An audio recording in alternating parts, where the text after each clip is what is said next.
Bienvenidos a una nueva clase de electrotecnia para ingeniería mecánica. Entonces, en esta oportunidad vamos a ver circuitos trifásicos, generación trifásica y sistemas balanceados. Vamos a ver cómo empezamos entonces. En principio vamos a analizar el generador trifásico. Recuerden ustedes, habíamos visto en su momento cómo se generaba con un imán que giraba, o que podía ser un electroimán, obviamente, que es la forma en la cual en la práctica lo hacemos, cómo se generaba una senoide. Por el giro del inductor, entonces generábamos una senoide si teníamos un polo simple. Pero obviamente hay formas más eficientes, hay una forma en particular más eficiente de aprovechar este sistema, que es el ponerle un bobinado apuntando en el sentido, en la dirección del radio del círculo, que es usar tres bobinados repartidos obviamente en dos bobinas, una por arriba y una por abajo, como se ven aquí en el caso de la bobina verde, por ejemplo, o la roja, que es la misma bobina repartida entre los dos polos, como se les llama, que generan cada uno una senoide, y que por efecto de la distribución física, al ser 3 y ser la circunferencia de 360 grados, queda una senoide cada 120 grados. Eso da unas ondas de salida de tensión, que son las que se ven en la derecha de la pantalla, y que es lo que producen los generadores trifásicos. Un generador trifásico entonces produce tres ondas de tensión de salida, cada una de las cuales está a 120 grados con respecto a la anterior. Las tres obviamente se generan al mismo tiempo, pero puede verse, por ejemplo, que la azul está en la fase 0, mientras que la roja está a 120 grados después, la verde está a 120 grados después, y la roja otros 120 grados más adelante de esta. La presentación física de los generadores trifásicos puede verse en las fotos de la izquierda. Son generadores de distinto tamaño. Un generador de potencia relativamente baja es el azul, por ejemplo, un generador de el orden de los 4, 5 hasta 7 u 8 kilowatts de potencia, mientras que un generador un poco mayor ya va montado sobre esquíes, como el que se ve en la parte superior en color verde oscuro. Y finalmente los de mayor potencia suelen venir cabinados, es decir, puestos dentro de una cabina donde no se tiene acceso fácil a las partes rotantes ni al generador, en razón de que una cercanía a este equipo puede producir un accidente eléctrico. Vamos a seguir analizando las cuestiones que tienen que ver con el campo y las tensiones. Fíjense cómo las tres tensiones se suman para dar un valor constante, lo que se muestra en esta figura que aparece en el lado derecho abajo en la pantalla, de manera tal que siempre, y mientras esté balanceado, siempre van a sumar un valor constante y van a dar la sensación de ser un único vector rotativo 360 grados de valor constante. Muy bien, vamos a observar ahora en detalle las tensiones que produce el generador. Si las miramos con detenimiento, podemos ver los digamos, puntos salientes o característicos de una onda de tensión trifásica. En principio, lo que se señala como EA sub n, EABN y EC sub n es la fuerza electromotriz, la FEM, que caracteriza a la fase A con respecto al neutro. El neutro es el punto cero de tensión de referencia, que en este caso está formado por el eje horizontal, ¿sí? Este es el cero constante con el cual referimos todas las tensiones. Es la tensión en común de todos los demás.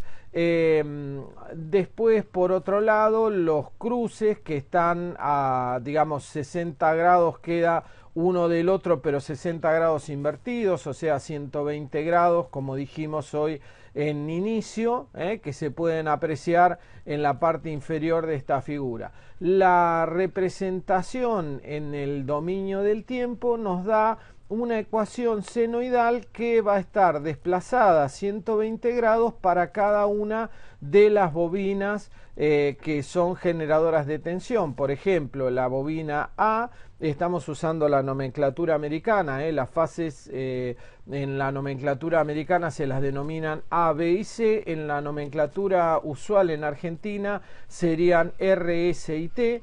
Simplemente un cambio de letras para no usar letras que han sido usadas en otras disposiciones. Bueno, cambia la norma en Argentina, pero es un uso, se les puede dar el nombre que uno quiera. Lo que sí, siempre van a estar referidas al neutro. A estas tensiones referidas al neutro se les dice tensiones simples o tensiones de fase, y su escritura en el ámbito temporal es esto que vemos acá. Nótese que la tensión B con respecto al neutro tiene una expresión que la pone 120 grados más atrás, mientras que la expresión de la tensión C tiene 240 grados más atrás, lo que hace que, por ser un sistema circular, también se la pueda representar como 120 grados en adelanto.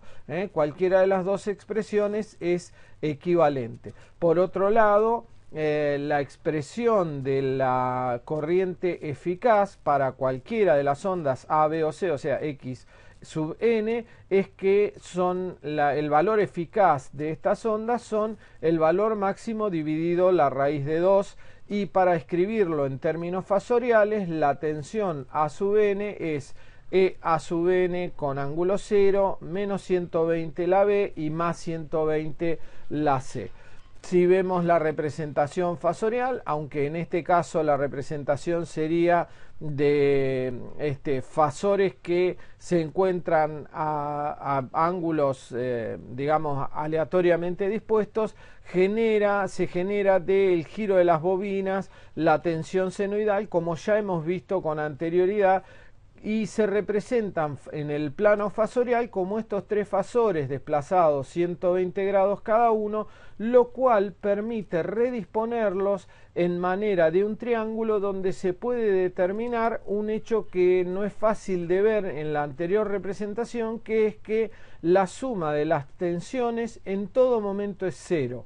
¿Sí? O sea, la suma de las tres tensiones fasoriales, si uno hace un corte vertical en la representación esta senoidal que tenemos nosotros acá, la suma de las tres tensiones me tiene que dar 0. Esta ecuación es válida siempre y cuando la generación sea equilibrada, que es lo que se espera. En general, los generadores se construyen de esta manera. Si resumimos el funcionamiento de todo lo que acabamos de ver, dijimos el sistema fasorial se divide en tres fases representadas cada una 120 grados con respecto a la otra, que van girando y avanzando en el tiempo, de manera tal de generar, si uno lo ve en el eje del tiempo, de generar una espiral que va avanzando, y que si uno lo ve en la forma lateral representa nuestra conocida senoide, donde están las tres fases una a continuación de la otra representada. Fíjense cómo se va generando la senoide que nos es conocida. Esto se puede especializar, por ejemplo, en una sola de las fases, o se puede ir viendo cada una de las otras con su respectivo ángulo.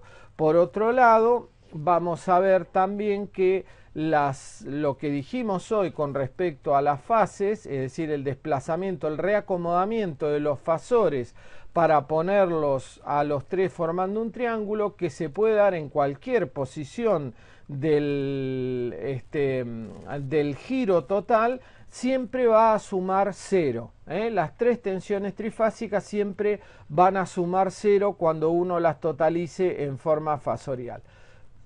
Vamos a ver entonces el generador conectado en estrella. Es uno de los modos habituales de conectar el generador, donde las fases representadas por bobinas generadoras, acá nos falta obviamente el rotor que va a generar tensión en estas bobinas, pero por una cuestión de representación simplificada no lo dibujamos, donde aparecen características que son importantes. Por ejemplo, una tensión que no es fácil de ver en las representaciones anteriores es la tensión de línea o tensión compuesta. Nosotros hoy habíamos hablado de la tensión simple que se generaba, que era la que se veía en esa forma senoidal que representábamos hoy, pero también existe entre fase y fase una tensión de línea, obviamente, que viene derivada de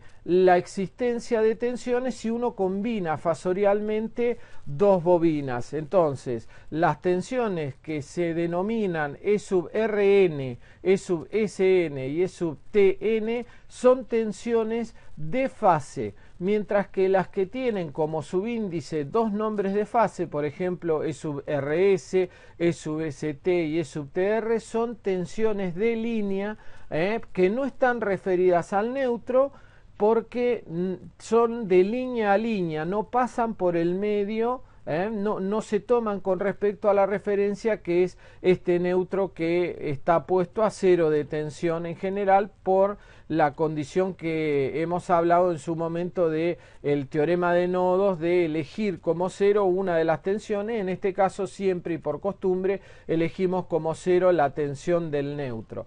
Fíjense que son válidas estas ecuaciones, donde la corriente que circula por una línea es lo que está en la parte de afuera, línea es el cable que llega hasta el generador, eso es la línea, mientras que fase es el cable que viaja dentro del generador. En el caso de un generador conectado en estrella, no hay diferencia para la corriente entre el cable de línea y la bobina de fase, por lo cual la corriente de línea y la de fase son iguales. En cambio, la tensión en una bobina de fase es igual, sumada a otra bobina, a la tensión en la otra bobina de fase, me da la tensión total de la línea, pero debe tenerse en cuenta que esta suma es fasorial, no es una suma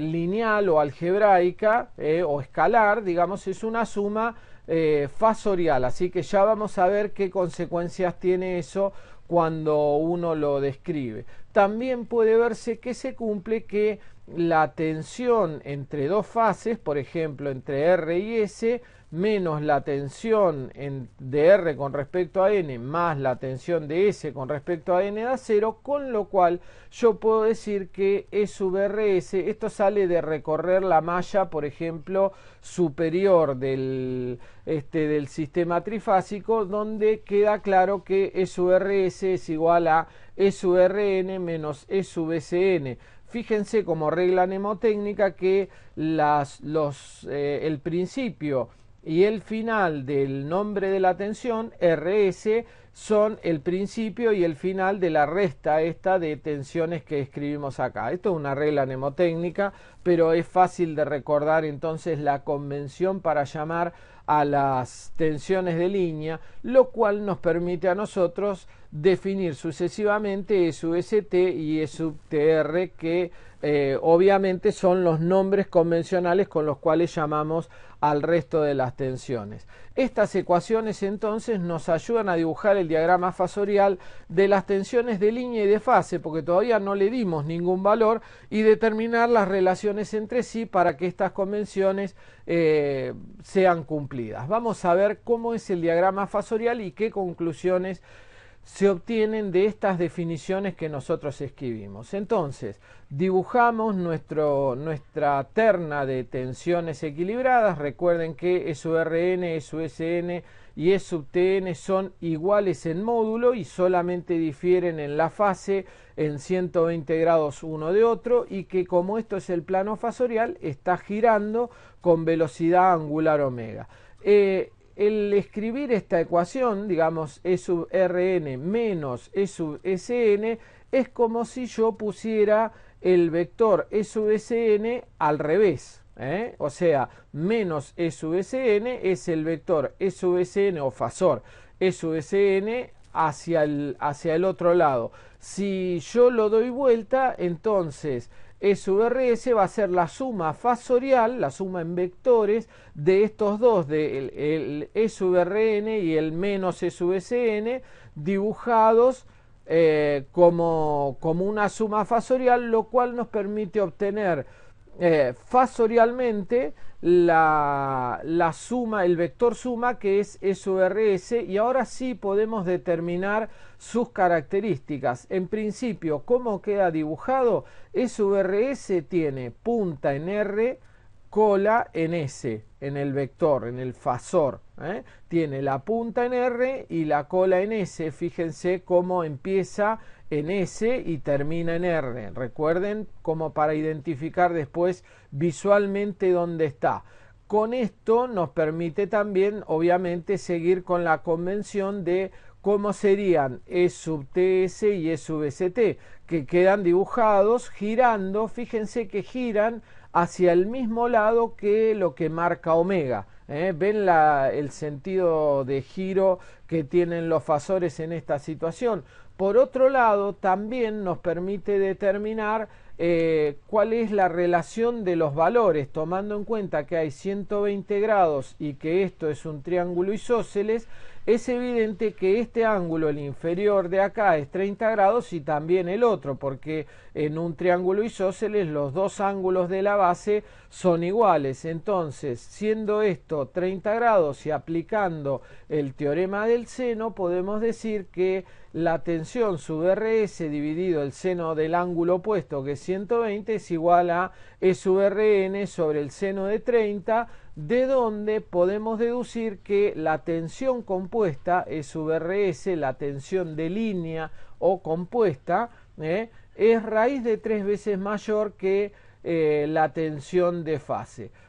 Esta es una relación importante. Entonces, las tensiones compuestas en un sistema balanceado, en un sistema equilibrado, o sea, donde las tensiones son perfectamente iguales y los ángulos de fase son justo 120 grados uno de otro, que es lo ideal y que es como se busca que funcionen los generadores en la realidad, difieren la tensión compuesta de la tensión de fase, difieren en raíz de 3 veces más grande la tensión de fase. Pero además, si uno lo toma en cuenta, las tensiones de línea también están 30 grados adelantados con respecto a la fase más cercana, es decir, E sub Rs queda 30 grados por delante de la tensión E sub Rn.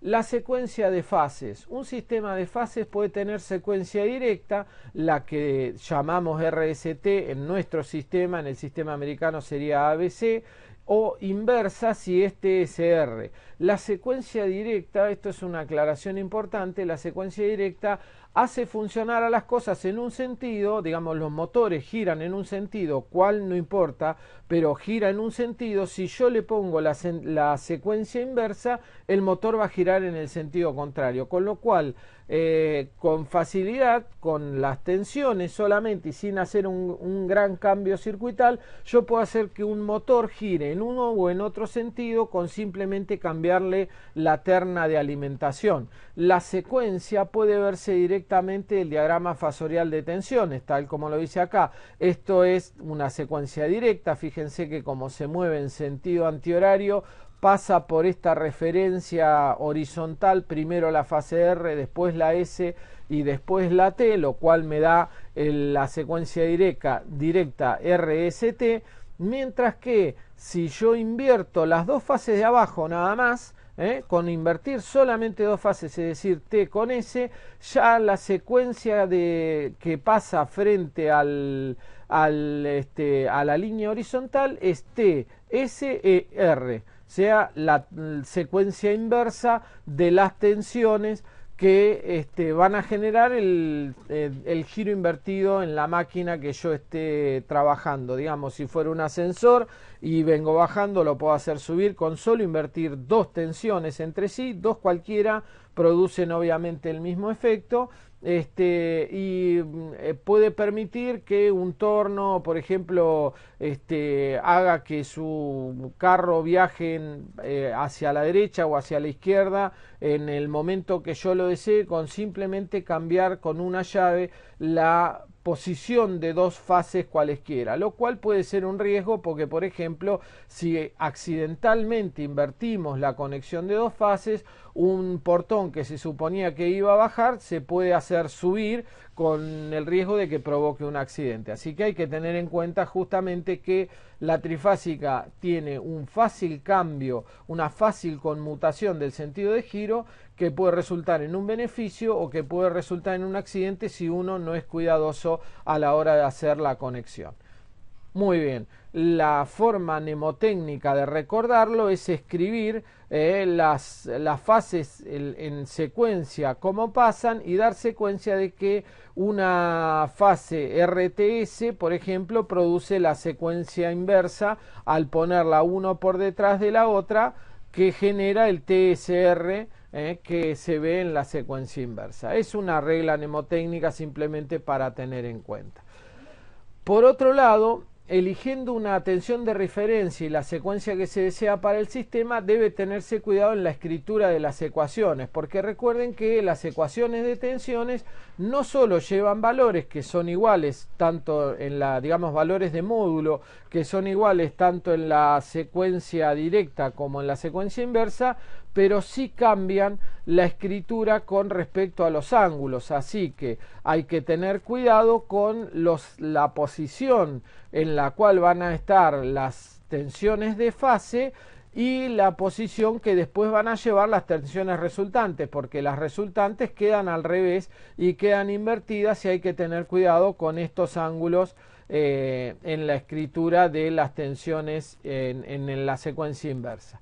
Muy bien. ¿Qué pasará con las corrientes entonces si yo le pongo carga, le conecto carga a un generador de tensión trifásica? Ahora tenemos un caso para analizar. En general, en cuanto a las corrientes, se busca que las corrientes sean balanceadas en los sistemas trifásicos, porque por un lado los sistemas balanceados son fáciles de calcular, pero sobre todo tenemos una reducción en todas las líneas de los valores de corriente porque justamente se usan inteligentemente. Ejemplos de cargas trifásicas balanceadas son las de hornos, calentadores y máquinas de uso habitual en la industria, y las cargas desequilibradas son las de iluminación, la calefacción en pequeña escala y en general motores y transformadores monofásicos que muchas veces se usan en la industria pero que deben tratar de equilibrarse a mano por parte del instalador. Es decir, el instalador tendrá que tener el cuidado de distribuir por igual en las tres fases las cargas que sean de origen monofásico.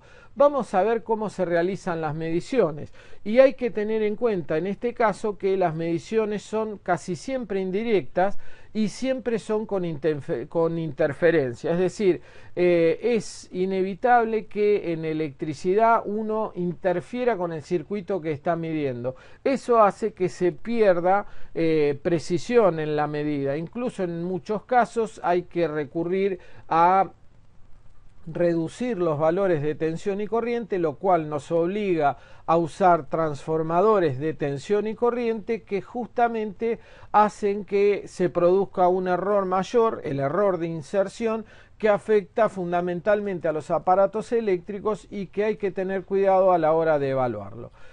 ¿Qué instrumentos se utilizan para la medición? Bueno, los amperímetros que se insertan en serie en el circuito y que hay muchos tipos distintos, incluyendo algunos que no son de inserción física en el circuito, como son los de inducción y de efecto Hall, que no tienen inserción directa, pero que lo que hacen es medir por inducción, o sea, captan el campo magnético presente en todos los cables y lo evalúan. Y con eso uno trata de realizar una medición, pero obviamente la medición no es de lo más precisa.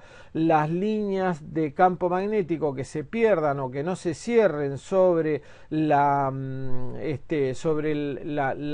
pinza de medición producen pérdidas en la precisión y hace que no sea de uso habitual si uno quiere obtener mucha precisión en la medición de una corriente. La característica principal de un amperímetro de inserción, de un amperímetro de los de buena calidad, es que la resistencia que presentan como van conectados en serie es bajísima, del orden de décimas de ohms. Los antiguos eran obviamente galvanómetros que deflectaban oponiéndose a un resorte de espiral y se detenían en una posición de equilibrio que marcaba la corriente. Hoy en día estos galvanómetros, este sistema de amperímetros modificando un galvanómetro ya prácticamente ha caído en desuso y hoy en día se usan sistemas digitales que son básicamente voltímetros que miden la caída en una resistencia muy baja. Acá tenemos distintos ejemplos de amperímetros donde se ven un viejo amperímetro de aguja justamente, digamos de sistema abierto, muy poco utilizado en realidad en las mediciones de campo, un amperímetro que es usual en el tablero, amperímetro de aguja, que hasta el día de hoy se pueden ver en muchas centrales eléctricas, por ejemplo, y que tienen una precisión aceptablemente buena si uno no quiere realizar experimentación, y los modernos amperímetros de tablero que son los digitales, que son electrónicos y que bueno funcionan básicamente con un error de inserción todo lo bajo que se quiera, aunque por ahí puede llegar a resultar confuso, y esto ténganlo en cuenta, el evaluar una corriente que varía con un amperímetro digital por el hecho de que los números, si la corriente está variando mucho para arriba o para abajo, uno no tiene una idea muy clara de cómo está variando y qué es lo que está haciendo, porque solamente ve números que son borrosos en el movimiento, mientras que si uno tiene un amperímetro de aguja, uno ve claramente si está deflectando hacia arriba, hacia abajo o lo que está sucediendo, y puede tomar una determinación, como es por ejemplo sacar un circuito de funcionamiento porque la corriente tiende a aumentar enormemente, cosa que es muy difícil de ver en un amperímetro digital porque no tengo una indicación de hacia dónde se está moviendo la corriente, sino que los números varían casi enloquecidamente. En el caso de los voltímetros, bueno, los voltímetros se insertan en paralelo, como característica tienen una enorme resistencia, de forma tal de consumir la menor corriente posible al circuito al cual es conectado, y en los voltímetros actuales esta resistencia es del orden de los gigaohms.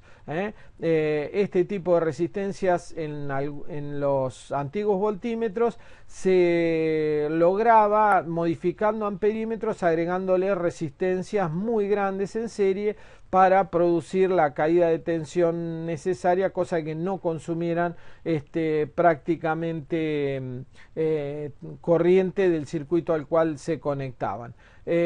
Hoy en día los actuales voltímetros, que son los digitales, utilizan una técnica de cargar un condensador y descargarlo. Por eso muchas veces uno ve que en alterna a veces los voltímetros responden con cierta lentitud a la medida, y es incómodo a veces realizar la medida con este sistema, aunque en muchos casos es obviamente preferible tenerlos a disposición porque son instrumentos de campo muy cómodos de trasladar, como no tienen partes móviles y como no tienen ningún tipo de posición definida, uno los puede poner verticales, horizontales o como uno quiera. Son instrumentos que habitualmente se usan en el campo, sobre todo cuando cuando uno tiene que hacer una medición en lugares que son de difícil acceso.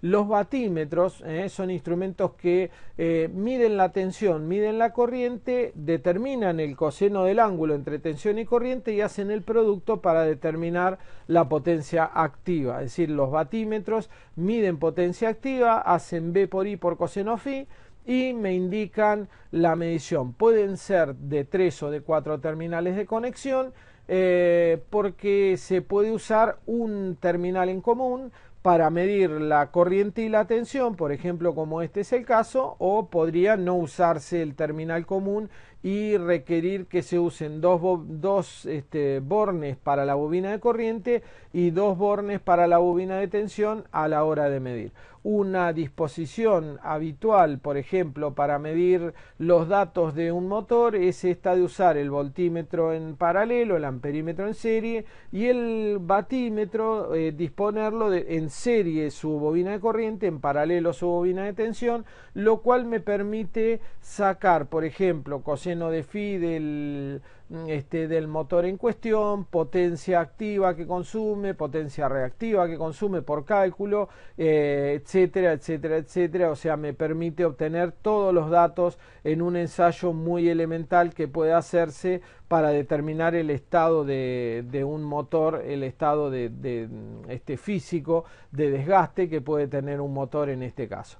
Las corrientes y las cargas, ¿cómo se relacionan? Las cargas de un sistema trifásico equilibrado se pueden conectar en estrella o en triángulo. La estrella se representa por la Y y el triángulo por la delta, la letra griega delta mayúscula, y cada conexión tiene efectos diferentes sobre la corriente en la línea y la distribución en el interior. Vamos a ver cómo funciona cuando uno tiene un generador en estrella con una carga en estrella. En principio, el generador en estrella es deseable porque tengo accesible, cuando conecto en esta disposición, en estrella, tengo accesible el neutro. Si yo lo conectara en triángulo, que lo vamos a ver más adelante, no tengo accesible ese neutro y entonces hay que hacer siempre algún circuito modificatorio que me permita acceder justamente a él.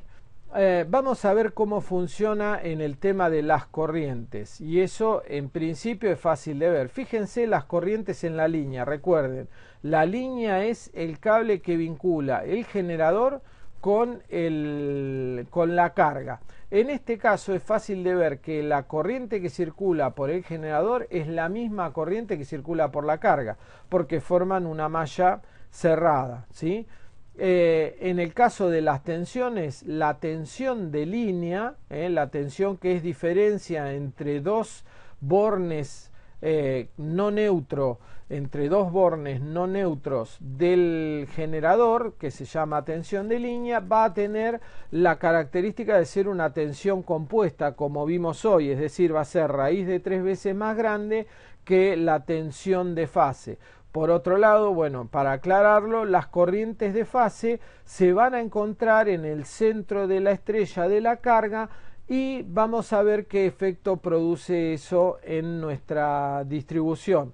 En el caso de dos estrellas, es decir, del generador en estrella y de la carga en estrella, se puede o no conectar neutro con neutro. Si obviamente los nombres son si es con neutro conectado, estrella con neutro conectado o estrella sin neutro conectado. Ahora, a los fines de la corriente, es obvio que la suma de las corrientes en la carga dará por resultado una corriente que va a salir del neutro de la carga y que viajará hacia el neutro de la estrella, como vamos a ver, pero que tiene algunas particularidades. Ahora vamos a ver qué es lo que pasa. Con la carga balanceada, es fácil ver que la corriente entonces de línea es igual a la de fase y por tanto, como la corriente de línea y la de fase son iguales y las de fase son iguales las tres entre sí, forman un triángulo equilibrado. O sea, otra vez, las tres corrientes son iguales si las tres cargas y las tres impedancias son iguales. Como las tres impedancias son iguales, las tres tensiones son iguales, las tres corrientes son iguales, de ahí que al estar en triángulo 120 grados cada una suman 0. Entonces la corriente de neutro en una carga balanceada no requiere conectar un cable si es que está todo bien balanceado, porque la corriente de neutro va a ser nula, es decir, no hay diferencia entre conectarlo o no. No hay ninguna diferencia, solamente para caso balanceado. Guarda con esto, si se desbalancea, el desbalanceo en las impedancias, por ejemplo en los valores de impedancia, va a hacer que las tres corrientes de fase sean distintas entre sí, y eso va a dar una corriente resultante a la cual habrá que darle un lugar para que viaje de retorno hacia el generador. La corriente de fase se calculan, como se ve, simplemente como tensión dividido impedancia, y sabemos que la tensión de línea es raíz de 3 veces, como dijimos, más grande que la tensión de fase, y además se desplaza un ángulo de 30 grados hacia adelante con respecto a la fase de que se trate. Si ahora conectáramos, por ejemplo, el generador en estrella con la carga del triángulo, lo que tendríamos que tener en cuenta es que la corriente de la línea, la I sub A, que es la corriente que viaja por la línea, al llegar a la carga se divide en dos, en I sub A que sale y en I sub CA que entra. Así que va a haber que tener cuidado con la escritura de la relación entre las corrientes. Sin embargo, después vamos a ver que las tensiones en las líneas de un lado y del otro son iguales. Ahora, ¿qué pasará con esas corrientes, con I sub AB, con I sub BC y con I sub CA, en relación con las corrientes de línea que se nombran como I sub A, I sub B, I sub C, porque las líneas son esas tres? ¿Cómo se relacionarán unas con otras? Es fácil ver que la corriente I sub A en el nodo, que está acá, el nodo superior de la carga, es I sub A menos I sub CA. Y análogamente I sub B e I sub C tienen su expresión. Fíjense como regla mnemotécnica simplemente que la corriente I sub A es I sub AB menos I sub CA. O sea, empieza y termina en el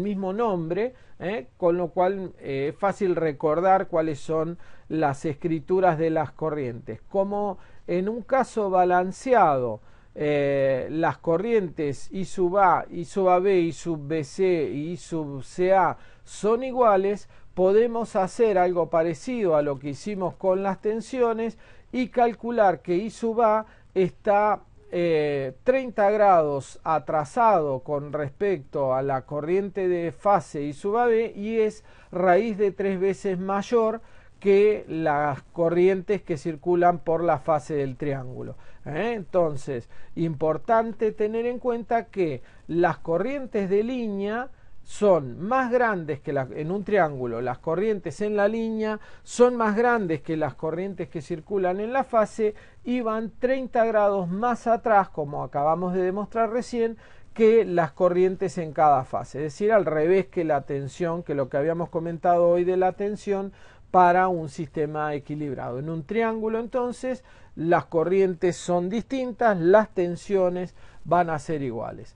Vamos a ver un ejemplo de cálculo cualquiera. Por ejemplo, en este caso vamos a poner un generador de tensión de 120 grados balanceada, 120 volt con 120 grados entre sí, balanceada en 120 volts, y vamos a poner una carga balanceada que va a estar formada por impedancias de 3 más J4 ohms, que es una carga resistivo-inductiva.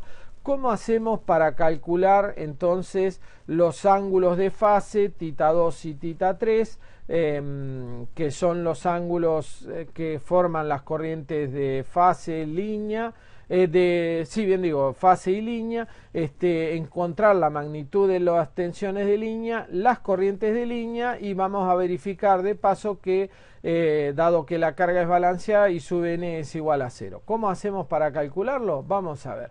miramos con detenimiento el circuito y escribimos en principio las tensiones. Sabemos que tita 2 y tita 3 para las fases B y C son menos 120 y más 120 por ser un sistema balanceado. Por lo tanto, las tensiones de línea, que son raíz de 3 veces mayores que las tensiones de fase, son de 208 volts. En módulo todas las tensiones son iguales, de donde podemos escribir que la tensión B sub AN, B sub BN y B sub CN son iguales a las FEM correspondientes, y las corrientes en la fase van a dar 120 dividido el módulo de la impedancia, y con el ángulo que corresponda en cada caso. Entonces las tres corrientes en la fase, que son las mismas que las corrientes en las líneas, van a dar este valor de 24 amperes con un ángulo de menos 53,13 para cada uno de los ángulos, y tengo que desplazar 120 entre cada uno de ellos porque sigue siendo un sistema equilibrado. Entonces puedo escribir la corriente de la línea igual a la corriente de la fase, y podemos verificar por otra parte que realizando las mediciones y aplicando la primera ley de Kirchhoff, podemos verificar que las corrientes, la suma de todas las corrientes da cero. Es un trabajo que les dejo para ustedes. Bueno, les agradezco por haber participado. Les sugiero que se suscriban a mi canal para seguir con las novedades. Nos encontramos en el próximo video. Muchas gracias.